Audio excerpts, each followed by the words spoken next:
अस्सलाम वालेकुम dear student of 10th class. बेटा उम्मीद है कि आप सब लोग खैरियत से होंगे और अल्लाह ताला से दुआ है कि अल्लाह ताला आप सबको सेहत और तंदुरुस्ती अता फरमाए। बेटा आज के लेक्चर के अंदर जो है हम जो टॉपिक हमारा है ये कैपेसिटर एंड कैपेसिटेंस। अक्सर आपने घर के अंदर जो है अगर किसी पंखे की स्पीड कम हो जाए या कोई मशीन वगैरह ख़राब हो तो सुना है कि कैपेसिटर इसका ख़राब हो गया है या कैपेसिटर चेंज होने वाला है इसलिए इसकी स्पीड कम है। तो बेटा कैपेसिटर वो डिवाइस है जिसके अंदर हम चार्ज को स्टोर कर सकते हैं। बार बार यूज़ होने की वजह से साल 2 साल 3 साल तो इसकी फिर कैपेसिटी जो है वो कम हो जाती है, इसलिए फिर इसको चेंज करना पड़ता है। तो कैपेसिटर वो डिवाइस जिसको हम चार्ज स्टोर करने के लिए यूज़ करते हैं उसको कैपेसिटर कहते हैं, और जितना चार्ज एक कैपेसिटर के अंदर स्टोर हो सके उसको हम उसकी कैपेसिटेंस कहते हैं। बेसिकली अगर कैपेसिटर की कंस्ट्रक्शन हम देखें तो कैपेसिटर जो है हमारे पास दो मेटल प्लेट्स होती हैं, जैसे फिगर ए के अंदर दिखाया गया है। दो मेटल प्लेट्स होती हैं, उनके दरमियान हमने थोड़ी सी जगह खाली छोड़ी होती है, ये गैप छोड़ा होता है, ये उनके दरमियान डिस्टेंस होता है। फिर इस डिस्टेंस के अंदर हम कोई इंसुलेटर यूज़ करते हैं, जैसे एयर, प्लास्टिक शीट या कोई और शीट, पेपर शीट भी बाज़ औक़ात यूज़ की जाती है और ग्रीस वगैरह भी यूज़ कर लेते हैं। तो दो प्लेट्स मेटेलिक प्लेट्स होती हैं हमारे पास, आयरन की हो सकती हैं, स्टील की, किसी और मेटल की। उनके दरमियान एक मीडियम यूज़ करते हैं जो इंसुलेटर का काम करता है, और उस मीडियम को हम डाई इलेक्ट्रिक का नाम देते हैं। डाई इलेक्ट्रिक का मतलब होता है कि दो चार्जेस को अलग अलग सेपरेट करने वाली मटीरियल या चीज़, या दो चार्जेस के दरमियान जौन सा मटीरियल आपका हो उसको हम डाई इलेक्ट्रिक का नाम देते हैं। तो अब हम जो है इसकी थ्योरी को देख लेते हैं। In order to store the charge a device which is called capacitor is use. तो यहाँ से आप कैपेसिटर की डेफिनेशन करेंगे, the device which is use to store charge is called capacitor, कि वो डिवाइस, वो आला जो कि चार्ज को स्टोर करने के लिए हम इस्तेमाल करते हैं या जिसके अंदर चार्ज स्टोर हो सकता है उसको हम कैपेसिटर कहते हैं। It consist of two thin metal plates parallel to each other. ये दो मेटल प्लेट्स के ऊपर कंसिस्ट करता है जो कि एक दूसरे के पैरेलल होती हैं। It is separated by a very small distance. इन दोनों प्लेट्स को जो है हमने थोड़े से फ़र्क के ऊपर, उनके दरमियान बहुत कम सा गैप होता है, डिस्टेंस होता है। The medium between the two plate is air और a sheet of some insulator. इन प्लेट्स के दरमियान जो मीडियम हम यूज़ करेंगे, जिसके ऊपर आपका चार्ज स्टोर होगा या जो चार्ज को इसके अंदर स्टोर करने की अहलियत रखते हैं, वो एयर आपकी हो सकती है या फिर कोई और इंसुलेटर जो है उसकी शीट जो है आप यूज़ करेंगे। This medium is known as dielectric. वो मीडियम जो कि आपके कैपेसिटर की प्लेट्स के दरमियान मौजूद हो, एयर हो गई या कोई इंसुलेटिंग मटेरियल और कोई उसकी शीट हो गई, उसको हम क्या नाम देंगे? डाई इलेक्ट्रिक का नाम देंगे। ये फिगर ए के अंदर आपको सिंपल एक पैरेलल प्लेट कैपेसिटर दिखाया गया है। इसको अभी किसी भी जो है कनेक्शन के साथ या किसी भी सर्किट के अंदर कनेक्ट नहीं किया गया। फिगर बी के अंदर जो है एक कैपेसिटर है जिसको बैटरी के साथ कनेक्ट किया है। कैपेसिटर को कनेक्ट करते हुए हमने ये चीज़ ध्यान में रखनी है कि हम उसके पॉजिटिव टर्मिनल को बैटरी के पॉजिटिव टर्मिनल से और उसके नेगेटिव टर्मिनल को बैटरी के नेगेटिव टर्मिनल के साथ ही अटैच करें। कैपेसिटर्स के ऊपर मेंशन होता है कि कौन सा टर्मिनल पॉजिटिव है और कौन सा नेगेटिव, तो उसको जब भी किसी भी सर्किट के अंदर आपने कनेक्ट करना हो तो इस चीज़ को ज़हन में रखना है कि जो पॉजिटिव टर्मिनल है वो बैटरी के पॉजिटिव टर्मिनल से, और या कोई भी आपके पास पावर सप्लाई है उसके पॉजिटिव टर्मिनल से, और नेगेटिव को नेगेटिव टर्मिनल के साथ ही अटैच करना है। If a capacitor is connected to battery of V volts, then the battery transfer a charge positive Q from the plate B to plate A so that minus Q charge appears on plate A and positive Q charge appears on plate B। अब फ़र्ज़ करें कि जो battery जिसके साथ हमने जो है कैपेसिटर को कनेक्ट करना है उसका वोल्टेज है V। तो जैसे ही हम उस कैपेसिटर को उसके साथ कनेक्ट करेंगे तो उसकी प्लेट ए के ऊपर जो है पॉजिटिव चार्ज Q आ जाएगा और उतना ही नेगेटिव चार्ज प्लेट बी के ऊपर आ जाएगा। इस तरीके के साथ उन दोनों के दरमियान जो पोटेंशियल डिफरेंस होगा, वो जितना उस बैटरी का पोटेंशियल होगा V वोल्ट्स, उतना ही उन दोनों के दरमियान पोटेंशियल डिफरेंस आ जाएगा, और प्लेट ए के ऊपर जितना पॉजिटिव चार्ज Q होगा उतना ही नेगेटिव चार्ज जो है वो प्लेट बी के ऊपर अपीयर हो जाएगा।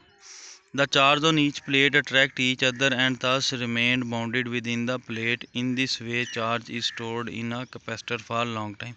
अब दोनों प्लेट्स के ऊपर ऑपोजिट चार्ज आ गए। पॉजिटिव चार्ज जो है वो नेगेटिव चार्ज को अट्रैक्ट कर रहा है और नेगेटिव चार्ज उतनी ही फोर्स पॉजिटिव के ऊपर लगा रहा है। इस तरीके से चार्जेस जो हैं ये आगे और पीछे मूव नहीं करते, अपनी जगह पर रहते हैं, एक दूसरे को खींचे रखते हैं, बॉन्डेड रहते हैं, जिसकी वजह से चार्ज जो है कैपेसिटर के अंदर स्टोर हो जाता है। जितना पॉजिटिव चार्ज है उतना ही नेगेटिव चार्ज है। अब उनके दरमियान कोई मीडियम नहीं है कि जिसके अंदर से गुजर कर ये आगे चला जाए। उनके दरमियान एयर है या फिर ऐसा इंसुलेटर मटेरियल है जो चार्जेस को आगे और पीछे मूव नहीं होने देता, जिसकी वजह से चार्जेस जो हैं इन प्लेट के अंदर या कैपेसिटर के अंदर ही स्टोर रहते हैं। तो डाइलेक्ट्रिक का बेसिक मतलब ये है। यहाँ पर आपको डाइलेक्ट्रिक नज़र नहीं आ रहा, लेकिन हकीकत में इनके दरमियान एयर डाइलेक्ट्रिक है या कोई और इंसुलेटिंग शीट आप यूज़ कर सकते हैं।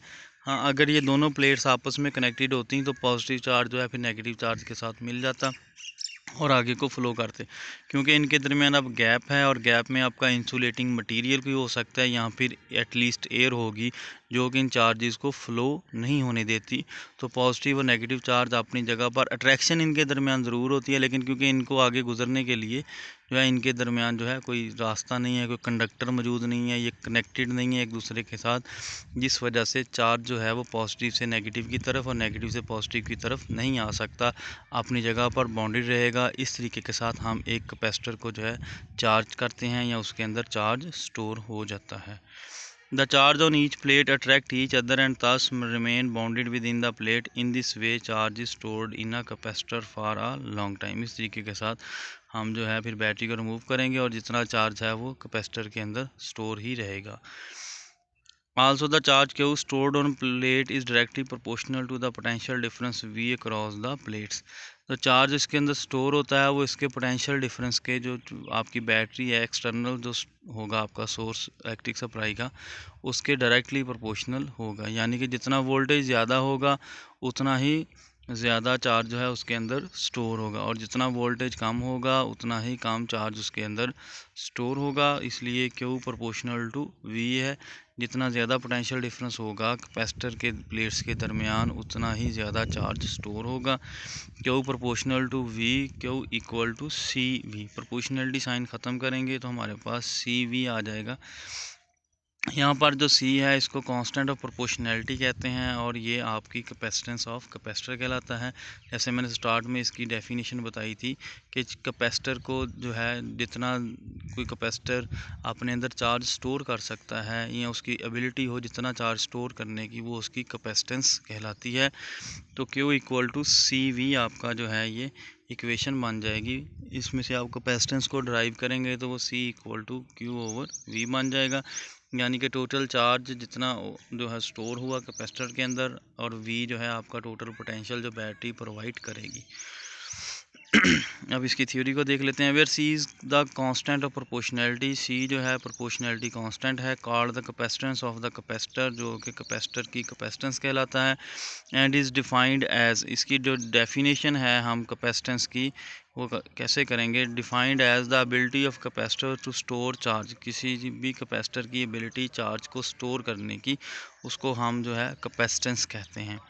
यही डेफिनेशन आप अंडरलाइन कर लेंगे। फिर मैं बताता हूँ डिफाइंड एज से, capacitance is defined as the ability of a capacitor to store charge, कि कैपेसिटर की एबिलिटी चार्ज को स्टोर करने की वो उसकी कैपेसिटेंस कहलाती है। It is given by the ratio of charge and the electric potential. Capacitance की जो आपकी एबिलिटी है या किसी चीज़ की कैपेसिटेंस है उसकी जो इक्वेशन है C equal to Q over V, C equal to Q over V। Q आपका चार्ज आ जाएगा जितना कैपेसिटर के अंदर स्टोर होगा, V उसका वोल्टेज होगा जो बैटरी कैपेसिटर को प्रोवाइड कर रही है। तो कैपेसिटेंस की जी अगर आपको डेफिनेशन आ जाए तो वहाँ पर आप इसकी यही डेफिनेशन लिखेंगे, the ability in the capacity of a capacitor to store charge, the ability of a capacitor to store charge is called its capacitance. It is given as, इसकी जो फार्मूला है वो आप लिखेंगे C equal to Q over V और यहाँ से इसका यूनिट जो है वो बनेगा फैरड। कैपेसिटेंस का यूनिट फैरड होता है। एक फैरड जो है वो चार्ज ओवर वोल्टेज, यानी कि जितना चार्ज का यूनिट जो कूलम आप लेंगे और पोटेंशियल जो है आपका पोटेंशियल डिफरेंस का यूनिट वोल्ट लेते हैं। और इसी तरीके से जो भी जो है आपका 1 फैरेड होगा कैपेसिटेंस का यूनिट, वो 1 कूलम पर वोल्ट आ जाएगा। और इसकी डेफिनेशन भी इसी इक्वेशन की मदद से हम करेंगे। If 1 coulomb of charge given to the plates of a capacitor produce a potential difference of 1 volt between the plates of the capacitor then its capacitance would be 1 farad. कि अगर 1 coulomb charge हम capacitor की plates को देते हैं और potential difference जो है उन प्लेट्स के दरमियान 1 वोल्टेज का क्रिएट या 1 वोल्ट का क्रिएट हो जाता है, तो कैपेसिटेंस होगी उस कैपेसिटर की 1 फैरेड होगी। किसी भी कैपेसिटर की कैपेसिटेंस 1 फैरेड तब होगी अगर उसको 1 कूलम चार्ज दिया जाए तो उसकी जो प्लेट्स हैं उनके दरमियान 1 वोल्ट का पोटेंशियल डिफरेंस क्रिएट हो। फिर से इसको समझ लें फैरेड की डेफिनेशन को, कि किसी कैपेसिटर की कैपेसिटेंस 1 फैरेड तब होगी अगर हम उस कैपेसिटर को 1 कूलम चार्ज उसमें स्टोर करें तो उसकी प्लेट्स के दरमियान 1 वोल्ट पोटेंशियल डिफरेंस जो है वो क्रिएट हो जाए या 1 वोल्ट पोटेंशियल डिफरेंस प्रोड्यूस हो। तो ये फैरेड की डेफिनेशन इस टॉपिक में आपने करनी है। इसके बाद कैपेसिटेंस की डेफिनेशन करनी है और कैपेसिटेंस की इक्वेशन भी करनी है। चार्ज की मदद से जो है Q equal to C V, ये इक्वेशन ज़हन में रखनी है। इसी से कैपेसिटेंस की इक्वेशन आप C equal to Q over V करेंगे। Q आपका चार्ज के लिए और V आपका पोटेंशियल डिफरेंस के लिए। तो ये आपके आगे न्यूमेरिकल में भी इक्वेशन यूज़ होनी है, इसको भी याद करना है। इससे ऊपर जो है किस तरीके से हम जो है कैपेसिटर के अंदर चार्ज स्टोर करते हैं, क्या किया जाता है इसमें। सबसे पहले फिर मैं रिपीट कर देता हूँ कि हम चार्ज को जो है किसी बाहर से जो सोर्स है आपका, जैसे बैटरी है या कोई और जो है पावर सप्लाई वाला सोर्स लगाएंगे। अब क्योंकि कैपेसिटर की एक प्लेट के ऊपर पॉजिटिव चार्ज आ जाएगा, दूसरी के ऊपर नेगेटिव चार्ज आएगा, क्योंकि पॉजिटिव टर्मिनल को हमने पॉजिटिव साइड के साथ बैटरी कनेक्ट किया, नेगेटिव को नेगेटिव के साथ। तो ये पॉजिटिव और नेगेटिव चार्ज एक दूसरे को अट्रैक्ट करेंगे, लेकिन इनके दरमियान क्योंकि कोई कंडक्टिंग मटेरियल नहीं है, कोई कंडक्टर नहीं है, तो चार्ज जो है फ़्लो नहीं करेगा, अपनी जगह पर बाउंडेड रहेगा। इस तरीके के साथ हम चार्ज जो है वो इस कैपेसिटर के अंदर स्टोर करते हैं। लॉन्ग टाइम के लिए स्टोर रहता है और जल्दी ये मूव नहीं करता, ट्रांसफ़र नहीं होता। डाइलेक्ट्रिक क्या है? वो इंसुलेटिंग मटेरियल जो कि प्लेट्स के दरमियान होता है। किसी कैपेसिटर की प्लेट के दरमियान जो मटेरियल आप यूज़ करते हैं, आमतौर पर एयर या फिर कोई इंसुलेटर शीट जो है इंसुलेटिंग मटेरियल की, वो यूज़ होती है। और क्योंकि उन दोनों के में से चार्ज स्टोर जो है कैपेसिटर को चार्ज जो फ़्लो नहीं होने देते, अलग अलग प्लेट्स के दरमियान जो है ये पॉजिटिव और नेगेटिव चार्ज को अलग अलग रहने देते हैं, इसलिए इसको डाइलेक्ट्रिक का नाम भी दिया गया। नेक्स्ट जो है हमारे पास, इससे जो पहले हमने डेफिनेशन की थी अभी, वो कैपेसिटर की थी। कैपेसिटर आपका क्या है? डिवाइस है which is use to store charge. वो डिवाइस जो चार्ज को स्टोर करने के लिए हम इस्तेमाल करते हैं उसको हम कैपेसिटर कहते हैं। तो इस टॉपिक में से बेटा आपने कैपेसिटर की डेफिनेशन, कैपेसिटर की कंस्ट्रक्शन, डाइलेक्ट्रिक की डेफिनेशन, इसके बाद कैपेसिटर को जो है उसके अंदर चार्ज कैसे स्टोर होता है ये याद रखना है। फिर आगे ये इक्वेशन आपकी आ जाएगी और नेक्स्ट कैपेसिटेंस की डेफिनेशन, उसकी इक्वेशन, और लास्ट पे फैरेड की डेफिनेशन जो है वो आपने याद रखनी है। फैरेड जो है ये बड़ा यूनिट है। मोस्टली जो है हम माइक्रो फैरेड या फिर नैनो फैरेड या पिको फैरेड के अंदर जो है आपके कैपेसिटर्स के ऊपर जो है उसकी कैपेसिटेंस लिखी होती है। तो ये शॉर्ट करके इस टॉपिक को आपने याद करना है। ये अक्सर जो है इसमें से डिफरेंट क्वेश्चन आपको कैपेसिटर की डेफिनेशन, कंस्ट्रक्शन, कैपेसिटेंस की डेफिनेशन या फैरेड की डेफिनेशन, इन 3-4 डेफिनेशनें जो हैं ये काफ़ी ज़्यादा इंपॉर्टेंट है और पेपर में इनसे रिलेटेड डेफिनेशंस आ जाती हैं। तो इसको आपने टॉपिक को अच्छे तरीके से करना है। इसी से रिलेटेड ये एक एग्जाम्पल है, इसको भी हम देख लेते हैं। The capacitance of parallel plate capacitor is 100 microfarad. If the potential difference between its plate is 50 volts, find the quantity of charge stored on each plate. हमारे पास कैपेसिटेंस जो है पैरेलल प्लेट कैपेसिटर की 100 माइक्रो फैरड है। अगर potential difference दोनों plates के दरमियान जो है वो 50 वोल्ट का हो, तो फिर हमने Q की वैल्यू, चार्ज की वैल्यू फाइंड करनी है। जो गिवन है हमारे पास पोटेंशियल डिफरेंस, एक प्लेट का 50 वोल्ट और दूसरी का 0 हम कंसिडर कर लेंगे, तो टोटल जो पोटेंशियल डिफरेंस है वो 50 वोल्ट आ गया।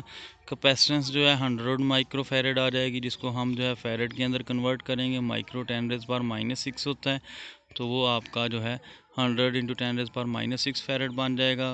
क्यू हमने फाइंड करना है, इसके लिए फार्मूला भी हमने कैपेसिटर के अंदर देखा।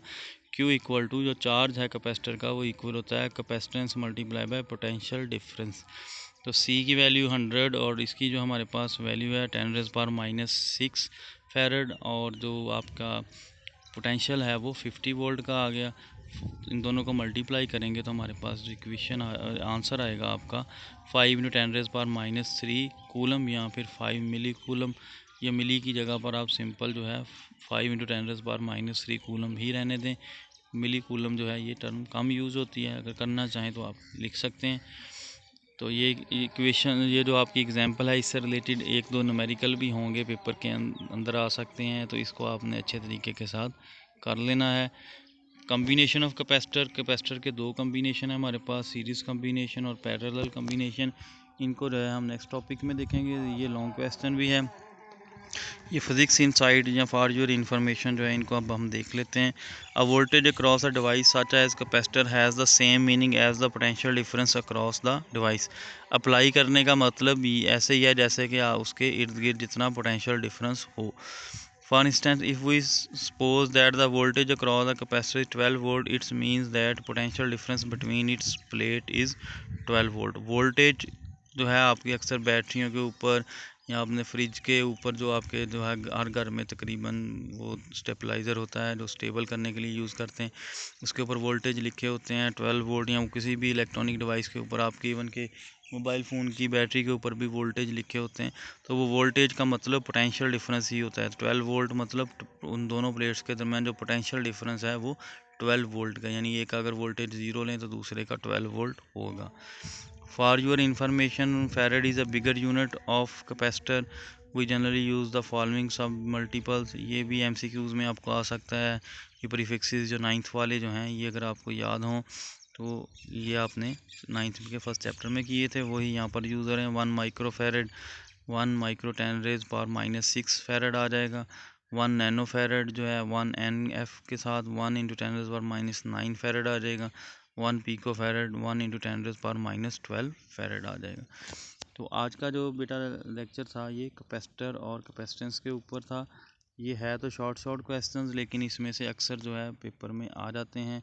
एक ये हमारी जो है एक दो साइड बार लास्ट लेक्चर की रहती थी, इनको भी हम देख लेते हैं।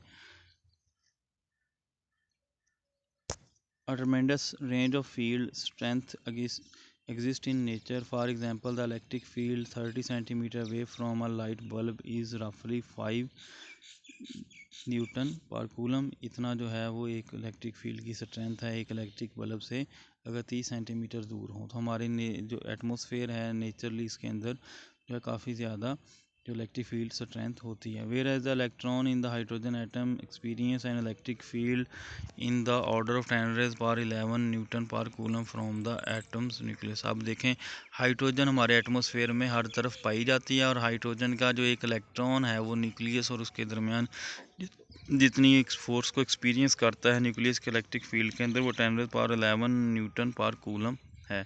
तो ये काफ़ी ज़्यादा अमाउंट होती है, लेकिन हमें ये नेचुरली फील नहीं होता कि हम एयर जो है अंदर लेके जा रहे हैं, हाइड्रोजन जा रही है, कार्बन डाइऑक्साइड वगैरह ये सारा कुछ हमारी जो है बॉडी में एग्जिस्ट करते हैं। तो क्योंकि ये सब गैसेस जो हैं या इनके अंदर पॉजिटिव पार्टिकल इलेक्ट्रॉन वगैरह सारा कुछ है, तो हमारे नेचर के अंदर जो है काफ़ी ज़्यादा अमाउंट के अंदर इलेक्ट्रिक फील्ड एग्जिस्ट करता है।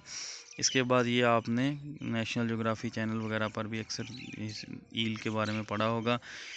सम animal produce electric field to detect nearby object that affects the field. ये इलेक्ट्रिक ईल है एक, अगर ये इसके साथ जो है आप वाटर में या कनेक्टेड हो जाए आपके साथ, या उस वाटर में आप चले जाएं, तो आपको काफ़ी ज़्यादा शॉक लगता है। इवन के इबाद का जितना स्फीयर भी होता है कि इंसान की जान तक चले जाती है, वैसे ही ये इलेक्ट्रिक ईल फ़िश कहलाती है। इसका जो है काफ़ी ज़्यादा स्ट्रॉन्ग इलेक्ट्रिक फील्ड होता है। Electric field lines themselves are not physically intact, they are just used for pictorial representation of another physical quantity. Electric field at various position. जो इलेक्ट्रिक लाइंस ऑफ फोर्स हैं ये physically कोई अपनी इनकी existence नहीं होती, ये सिर्फ जो है वेक्टर फॉर्म के अंदर जो है इलेक्ट्रिक फील्ड को शो करने के लिए हम यूज़ करते हैं। लास्ट वाला जो है इसके अंदर भी जो है थोड़ी सी आपके लिए इंटरेस्टिंग इन्फॉर्मेशन है। A strong electric field exist in the vicinity of this Faraday cage है, yet the person inside the cage is not affected. अगर आप ऐसा एक केज बनाएं कि वो लोहे का जो है हर तरफ जो है उसके अंदर जाली टाइप या केज बन जाए, सलाखें हों, लेकिन आप उसके सेंटर में बैठ जाएं और उसको बाइट से आप जो है करंट पर लगाएं तो आपको अंदर बैठे हुए को कुछ नहीं होगा जब तक आप उसको फिज़िकली कनेक्टेड ना हो, हाथ ना लगाएं, ज़मीन पर बैठे रहेंगे तो आपको कोई भी उसके से करंट वगैरह नहीं लगेगा, चाहे जितना मर्ज़ी वोल्टेज प्रोवाइड कर दिया जाए, क्योंकि करंट जो है ये एयर के अंदर फ्लो नहीं कर सकता। इसलिए इसको लगने के लिए उसके साथ आपका हाथ का टच होना या फिज़िकल कनेक्ट होना ज़रूरी है। तो इस तरह के केज को जो है वो फेरेट केज का नाम देते हैं।